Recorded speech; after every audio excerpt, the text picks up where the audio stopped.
Seguimos con los grupos funcionales de química orgánica que contienen oxígeno en su composición, y el siguiente grupo funcional que vamos a estudiar es el de las cetonas.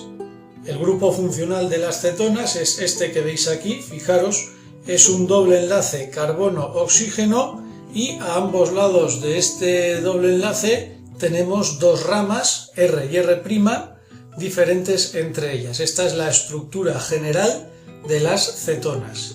De tal manera que vamos a ver cómo se nombran las cetonas y, como siempre hacemos, empezamos por los compuestos más sencillos. Estas son las cetonas más sencillas. Las cetonas se pueden nombrar de dos formas. Vamos a ver la primera de ellas. Fijaros, el primer compuesto se denominaría propanona, es decir, que basta con coger el nombre del hidrocarburo de origen, en este caso el propano, que tiene 3 carbonos, y simplemente le añadimos la terminación ona. Con este, que viene del butano, hacemos lo mismo. Escribimos el hidrocarburo butano y le añadimos la terminación ona. Y fijaros en este último, si contáis los carbonos, tiene 5 átomos de carbonos, luego proviene del pentano, y esto sería la pentanona, aunque en este caso hay que asignar un localizador, en este caso el número 2, para la posición ona. Fijaros que en los anteriores no es necesario asignar ningún localizador. Aquí, puesto que no tiene otro sitio donde alojarse este grupo cetona, aquí, si se alojara aquí, pues seguiría siendo la misma molécula. Pero en esta molécula, si este grupo cetona estaría en este carbono, ya no sería la pentan 2-ona, sino que sería la pentan 3-ona. Y la segunda forma de nombrar las cetonas, quizás sea más sencillo, es simplemente nombrar los radicales a los que está unido el grupo cetona. Por ejemplo, en este primer caso habíamos dicho que estaba ligada a 2 radicales metilo. Por lo tanto, este compuesto recibiría el nombre de dimetilcetona, y esta cetona en concreto recibe un nombre coloquial que se denomina acetona, que seguramente os suene. De los disolventes de esmalte de uñas se utiliza la acetona y tiene además un olor bastante característico. Vamos ahora a la segunda acetona. Fijaros, basta con nombrar por orden alfabético y separados los radicales: etil, metil, cetona. Y con este último haríamos lo mismo. Nombraríamos radical metil, radical propil y finalmente la palabra cetona. A continuación vamos a hacer un ejercicio de formulación. Nos dan este nombre, que fijaros que como termina en ona, es una acetona, y nosotros tenemos que escribir la fórmula, tenemos que formular. Entonces, fijaros, al principio sabemos que es una acetona, leemos ex, es decir, es una acetona de 4 átomos de carbono, y vemos que en el enlace 4 tiene una insaturación in en forma de triple enlace.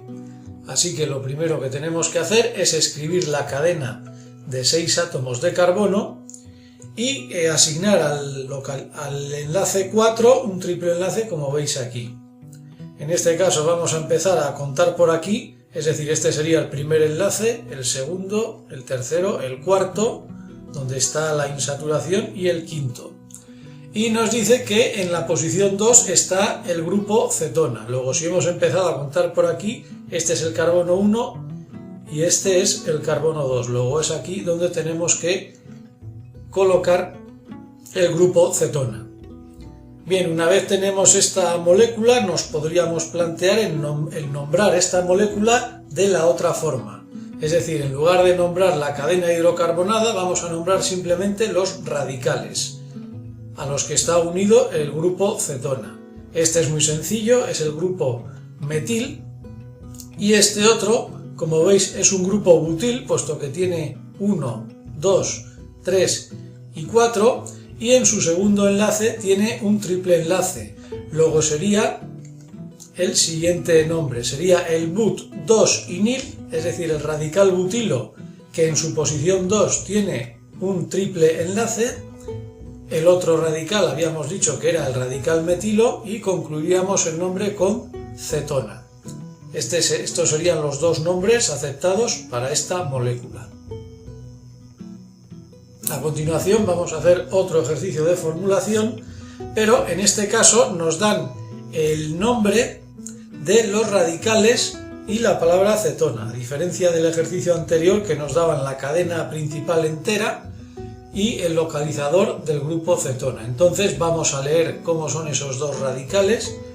El primero de ellos es el bencil, ya sabemos que es un anillo aromático con un grupo metilo, y fijaros en el segundo, es más complicado, es un 2-ciclohexil propil, es decir, es un radical propilo en cuya posición 2 tiene un radical ciclohexilo, de tal manera que vamos a dibujar los dos radicales. Este sería el radical bencilo. Ojo, no confundáis el radical bencilo con el radical fenilo. El radical fenilo es simplemente el anillo aromático y el radical bencilo es el anillo aromático más este grupo metilo. El radical se va a unir a la cadena principal, en este caso al grupo cetona, por esta posición. Y aquí tenemos el otro radical, el 2-ciclohexil propil. Fijaros, este es el propil, puesto que se va a unir al grupo cetona por aquí. Este sería el carbono 1 y en el carbono 2 tiene alojado el ciclo de 6, es decir, el ciclohexil. Así que una vez tenemos escritos estos dos radicales, ya solo basta unirlos con el grupo cetona y ahí tendríamos nuestra molécula. Y ahora vamos a volver a plantear lo que hicimos en el ejercicio anterior. ¿Cómo denominaríamos a esta molécula si en lugar de utilizar esta nomenclatura utilizáramos la otra? Es decir, en lugar de utilizar los nombres de los radicales, vamos a nombrar la cadena hidrocarbonada larga. En ese caso, esta cadena hidrocarbonada tendría 1, 2, 3, 4 y 5.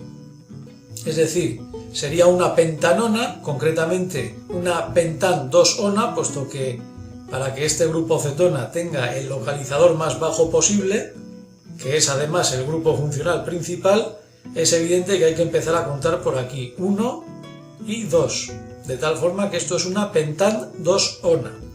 Y ahora vamos a nombrar esos radicales que nos quedan. Esto sería un radical fenilo, en este caso sí, puesto que aquí empieza la cadena principal y este radical fenilo se une aquí. Y este otro radical que, ojo, estaría en la posición 4, es decir, 1, 2, 3, 4, sería el típico radical ciclohexilo que ya conocemos. Entonces, lo dicho, en la posición 4 el radical ciclohexil, en la posición 1 un radical fenilo, puesto que la cadena tiene 5 átomos de carbono, es una pentanona, y aquí la posición del grupo cetona, posición 2 para el grupo cetona. Aquí vemos tres ejemplos de las denominadas cetonas cíclicas. Fijaros que aquí tenemos un anillo de ciclohexano y en cualquiera de sus vértices tiene aquí su grupo cetona. Aquí tenemos un ciclopenteno y fijaros que aquí tenemos en un vértice también el grupo cetona.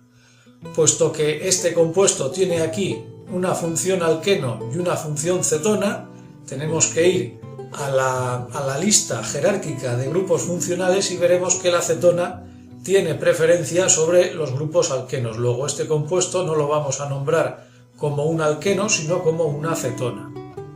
Lo mismo vamos a hacer con este, que fijaros tiene no uno sino dos grupos cetona, con un doble enlace aquí. Entonces vamos a ver cómo podríamos nombrar estos compuestos. El primero de ellos es extremadamente fácil, la ciclohexanona. No necesitamos ningún tipo de radical porque este grupo cetona da igual que esté en este vértice, en este que en este otro. La molécula sigue siendo la misma, la ciclohexanona. En cambio aquí sí que necesitamos asignar un localizador, en este caso a este doble enlace, puesto que este compuesto deriva de la ciclopentanona y la ciclopentanona, al igual que la ciclohexanona, no requiere ningún localizador. pero dentro de la ciclopentanona tenemos que decir en qué posición está este doble enlace. Evidentemente este va a ser el carbono 1 del ciclopentano, puesto que está unido al grupo funcional principal. Luego este sería el primer enlace y este sería el segundo enlace, para que nos quede el localizador más bajo posible. De tal manera que este compuesto lo nombraríamos así, la ciclopent 2 en ona. Fijaros en la posición 2 en el doble enlace. Ya a continuación vamos a estudiar este otro, que también es evidente que tenemos que asignar localizadores, y tenemos que asignar localizadores tanto al doble enlace como a los dos grupos cetona, porque fijaros que son en este caso dos grupos cetona. Tenemos que indicar qué posición tienen esos dos grupos cetonas entre sí. Evidentemente en este caso, puesto que están pegadas, adyacentes unas a otras, pues este va a ser el carbono 1 y este va a ser el carbono 2. Nos lo podríamos plantear al contrario, ser este el carbono 1 y este el carbono 2, pero si lo hacemos en ese caso, este sería el enlace 1, el enlace 2, el enlace 3, 4 y 5. El doble enlace nos quedaría en una posición con un localizador muy alto, pero en cambio si asignamos aquí al carbono 1 y este el carbono 2, este sería el enlace 1, el enlace 2 y el enlace 3. Evidentemente este es el que nos interesa, el localizador más bajo posible. Entonces este compuesto, fijaros, se denominaría cicloex 3-en, es decir, la insaturación con el localizador 3, cicloex-en, y ahora sí 1, 2, di-ona. No nos podemos olvidar de que puesto que hay dos grupos cetona, tenemos que añadir el prefijo di. Hasta ahora hemos visto las cetonas que cumplían su grupo funcional como el principal dentro de la molécula, pero vamos a ver en este otro ejemplo cómo la función cetona no es la principal. Aquí tenemos esta molécula que, como veis, es de nuevo un aldehído. Si vais a la lista de grupos funcionales ordenados jerárquicamente, comprobaréis que la función aldehído es preferencial frente a la función cetona. Por eso he pintado aquí de rojo, he resaltado la función aldehído. Por lo tanto, este compuesto no es una cetona, es un aldehído y hay que nombrarlo como si fuera un aldehído. Obviamente, señalando esta posición cetona. Entonces, puesto que este es el grupo funcional principal, este sería el carbono 1, este sería el carbono 2 y aquí estaría el carbono 3. El grupo funcional cetona, que se denomina oxo, estaría en la posición 3. Y esta molécula tiene 3, 4, 5 y 6, es decir, es una molécula que deriva del hexanal.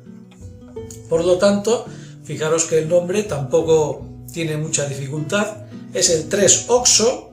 La cetona, cuando no es el grupo funcional principal, se designa con el radical oxo y por supuesto su localizador 3, que indica su posición dentro de la molécula. Y concluimos el nombre escribiendo simplemente hexanal.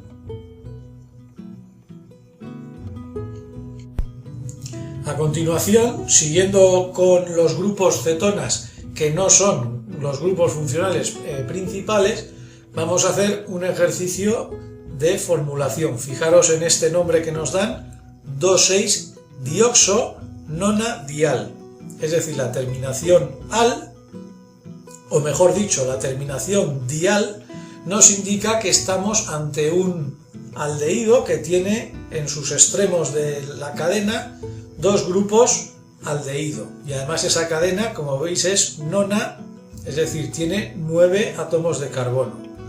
Luego lo primero que tenemos que hacer cuando leemos eso de nonadial es escribir una cadena de 9 átomos de carbono, y puesto que es di-dial, en ambos extremos dibujamos los grupos aldehídos. Y ahora sí, nos fijamos en los localizadores. 2,6-dioxo, es decir, di nos indica que tenemos dos grupos oxo, es decir, dos grupos cetona, en estas posiciones, en la 2 y en la 6. De forma indistinta podemos empezar a contar por aquí o por aquí.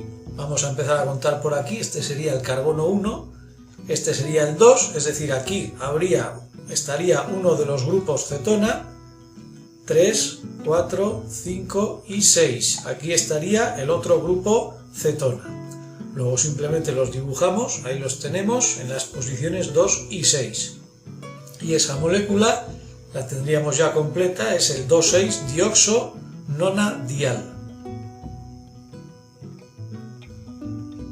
Y de la misma forma que hemos estado haciendo para los grupos funcionales del oxígeno, vamos a estudiar el compuesto análogo, en este caso de la cetona, que son las tiocetonas. Fijaros en el grupo funcional, de nuevo vuelve a ser exactamente igual, lo único que cambia es que aquí en lugar de tener un átomo de oxígeno, tenemos un átomo de azufre. Aquí tenemos el átomo de carbono con doble enlace con el azufre y de nuevo dos cadenas R y R' que están unidas a este grupo tiocetona. Entonces vamos a volver a hacer lo de siempre, vamos a poner dos compuestos análogos, la cetona y su correspondiente tiocetona. Aquí tenemos el grupo cetona y aquí tenemos el grupo tiocetona.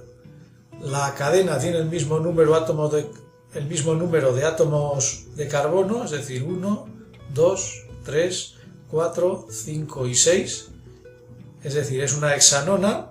Y bueno, fijaros que he contado mal, en realidad tenía que empezar a contar por aquí para que este grupo nos quede con el localizador más bajo posible. 1, 2 y 3.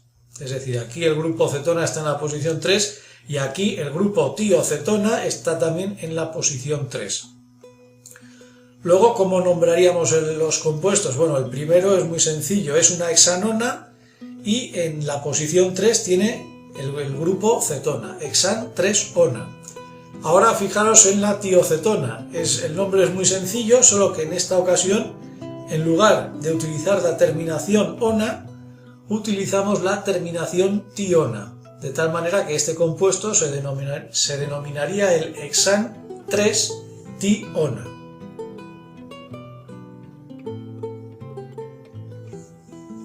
Y vamos a comprobar finalmente cómo se nombran los grupos de tiocetonas cuando este grupo es un grupo funcional secundario. Y de nuevo presentamos aquí otro compuesto que no es una tiocetona, sino que es un aldehído. El aldehído, si consultáis la lista de grupos funcionales, no solo es preferente frente a la cetona, sino que también es preferente sobre la tiocetona. Luego este compuesto lo vamos a volver a nombrar como un aldehído que tiene 1, 2, 3, 4, 5, 6 átomos de carbono, es decir, es un hexanal. Y hemos visto que, empezando a contar por aquí, por supuesto, el grupo tiocetona está en la posición 3. Luego este compuesto lo nombraríamos de esta forma, 3-tiohexanal, es decir, un hexanal en cuya posición 3 tiene el grupo tiocetona.